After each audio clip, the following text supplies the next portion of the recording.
Ladies and gentlemen, hello and welcome to Unit Lost, and welcome to another episode of Pro OverAnalyzed. It's been a little while since we've done one of these, because it's mostly just been contenders running so far quietly in the background, but something has bubbled up out of the contenders arena, and it's very, very interesting, so we're going to be taking a look at it. We're here on Hanamura between Kangana and Atlanta Academy. Atlanta Academy currently stomping their way through American contenders, looking incredible so far. Kangana, why can't I say Kangana? Kangana having a tougher time of it. Let's just pause Areno. Let's get a better frame, just so we can get some views on what's happening. So yeah, it's so far so standard, right? There we go. That's a much better frame.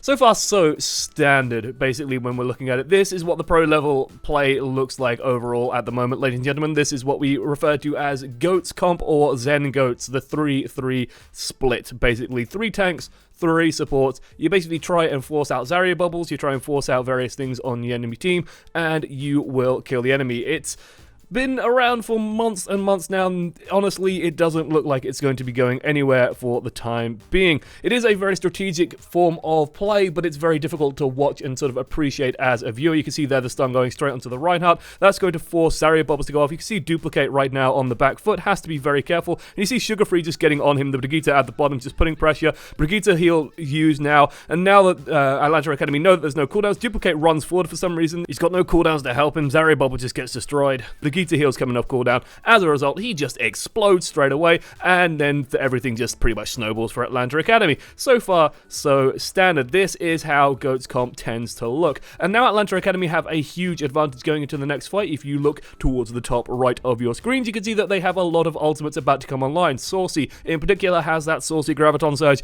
almost good to go. Hawk, very near to getting his ultimate on the go as well. But honestly, you just really need that Graviton Surge. If the enemy team doesn't have beat, they don't have Transcendence, they don't have a way to stop it, you can do a lot of work there. They try and boot them off the bridge, try and knock them to the low ground to split up some of this push. Doesn't end up coming through. Graviton Surge goes down. There's no counters. There's nothing stopping that. Kills piling on. Transcendence used just to try and stall things out, but honestly, this is a bit of a desperation move at this point, and it's not really going to work out for them. More is no more, and as a result, yeah, the game just kind of ends straight away for Atlanta Academy. Kangana on the back foot.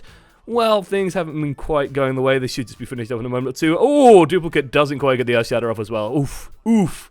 That's an ouch. That's a yikes. Of course, this was played on the previous patch, so if you do see Brigitte stunning through shields, that's kind of why. Diva Bomb goes off, Graviton Surge doesn't have any follow-up, and honestly, you need a hell of a lot of follow-up to kill anything with Goats, and this is one of the advantages of Goats, ladies and gents.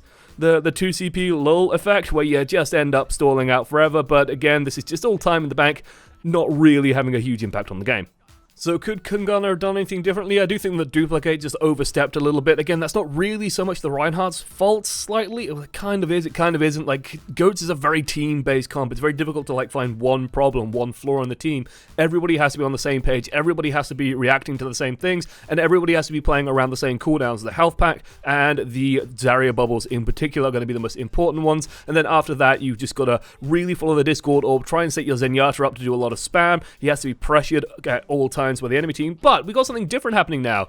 Ave Maria, look, it's contenders and it isn't just 3-3 comp. No, Atlanta Academy going with something slightly different. 2 counters that on paper should do a lot against Goats. In reality, it tends not to work out that way, but they're running Bastion and Mei. Mei was buffed not too long ago, like slightly long ago I suppose now, against tanks to have her spray, her mist, go through characters, so now she can technically freeze more than one person at a time. Ideally that was meant to try and slow down Goats comps and stuff like that, where you sort of spray through the big clump death ball, and then you try and freeze them up like that. And with Bastion set up as well, they could perhaps do a lot here. Kangana just running out with straight 3-3 Goats, however, nothing too surprising there. You see Kangana spot out, oh, they've got Bastion and reset on the high ground. Okay, that's kind of a difficult one. You can probably beat this comp with Goats, but instead they're going to do something different. They've gone and got a Symmetra and a Moira. I love the Moira's addition in this. The Symmetra is more of a gimmick, and you can see it's pretty self-explanatory, right? Bastion controls space. He controls all that big space in the middle, and you just teleport through it, and you just don't give a damn. And now Atlanta have this big, like, slow, immobile comp, and they're going to really struggle. And one thing's really cool, I'm even going to risk bringing out the pen just in this moment in a fight. Just keep an eye on this space over here, right? Watch this Bastion up here just start to move around. There he goes. And now he's set up. Now you're going to see Kangana instantly. Look at them all hide back here as the camera moves and ruins my beautifully drawn lines. There we go. You can see that they're just using that big bell. No one on Atlanta can really stay on the point. The barrier just isn't quite far enough. Gator's just not dipping his toe in just enough so that they can contest the point. And unfortunately, well, that means that Kangana are just starting to spiral out of control here. Crucially, they're also going to have things like the Symmetra barrier, which is really good against Bastion, who's immobile, and they're going to have that Moira ultimate. And this is why I love the Moira swap in this, because you can beat Orisa Bastion with Moira quite easily because she just doesn't care about barriers. She just puts the beam right through, and Bastion suddenly is going to get torn to pieces unless he has to move in, and moving Bastion isn't as dangerous as he usually is. Now then, they're going to wait and regroup, but meanwhile, Atlanta Academy, they're going to be, well, a little bit sneaky beaky like. They have changed up their entire team comp. They only have 2 ults as a result, but they have Symmetra and Bastion of their own, and they've gone and put Bastion on the high ground where he cannot be touched by this comp. To reach him, basically Kangana are going to have to teleport up there, but Kangana don't care. Anyone who says Symmetra ult is bad, just take a look at this. This is brilliant. You cut off the Bastion, all he can do is sit there and wait. You cannot destroy that barrier. It just takes way too much energy. And there we go. It's just... they managed to get there, lob the Diva Bomb up at the Bastion. Bastion has to come down to low ground, dies to it anyway. Beautifully placed bomb by Pika there. But, unfortunately, the downside of this team comp that Kangana are going to run into is...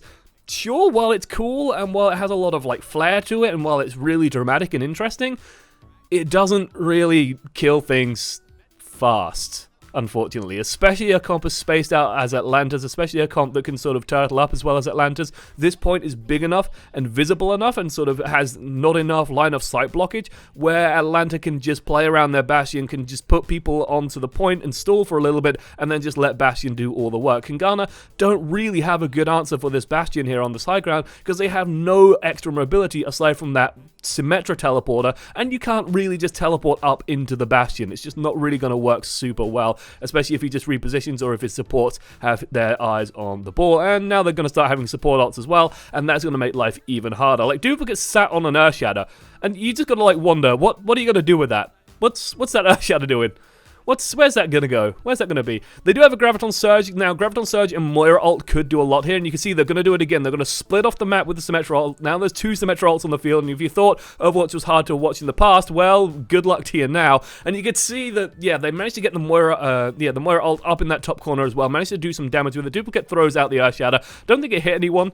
Unfortunately, like I said, it's a bit of a rough ultimate to have against this team, but you can see Gator's just in position, and now you've got a Bastion on the high ground, and that is just win condition all day. They've already won the fight. He's going to drop down and just get a bit of a clean-up. Nice and saucy there out of Saucy. So, Atlanta must be feeling pretty good, but Kangana do have options here, and they do start to explore these options after a little while. I think we're going to get a few more pushes of them trying to use the Symmetra comp, so I'm just going to have a quick slurp of coffee. Nope, they're actually changing up already. This I like, right? This is a judo throw in Overwatch. Let me have a slurp of coffee to lubricate my throat, and then we'll continue. Ah, beautiful. Lovely.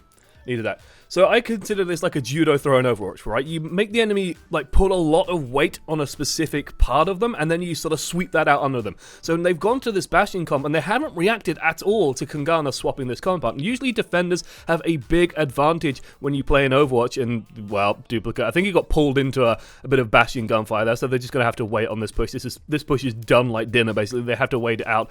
But they put a lot of weight on this Bastion, and a lot of weight on this immobile comp. And you know what clears out Bastion nests super well? Dragon Strike.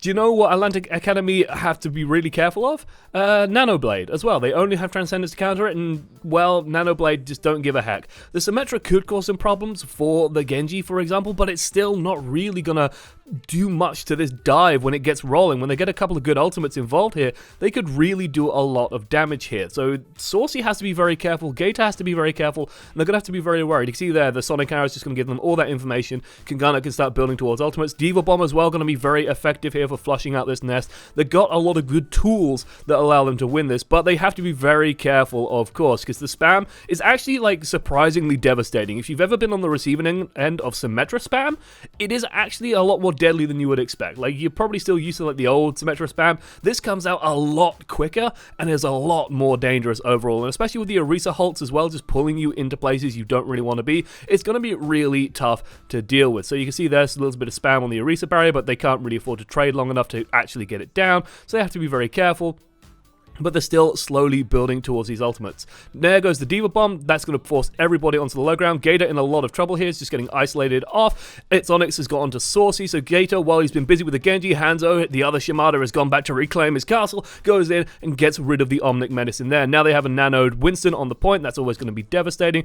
Forces out the Transcendence nice and early, and now Werb has set himself up nicely. As long as his team can keep him alive, he can pull out this Dragon Blade, hopefully at any point, and maybe start to get a bit of a cleanup here. Saucy goes for the high ground, but straight away, very good awareness there, just gets caught out. Gator with a beautiful kill there, will try and keep things up and running, but again, this is all kind of stalling at the moment. They don't really have enough presence, don't really have enough pressure on the point with all these tanks and supports just grinding people down, and as a result, there we go, Kangana finish up the point. The key to that last round was understanding victory conditions. Kangana knew that they had to do two things. On first point, they had to get past that open space, that big open courtyard in the middle. They could have gone round behind the enemy team comp, but then they all just rotate. Atlanta will just rotate to the opposite side of the point and set up there. So they could try and chase around this slightly immobile death ball with their Goats comp, or they just can change things up entirely and go with that Symmetra Goats comp instead. Teleport straight to where they need to be and then play the line of sight there as best as possible.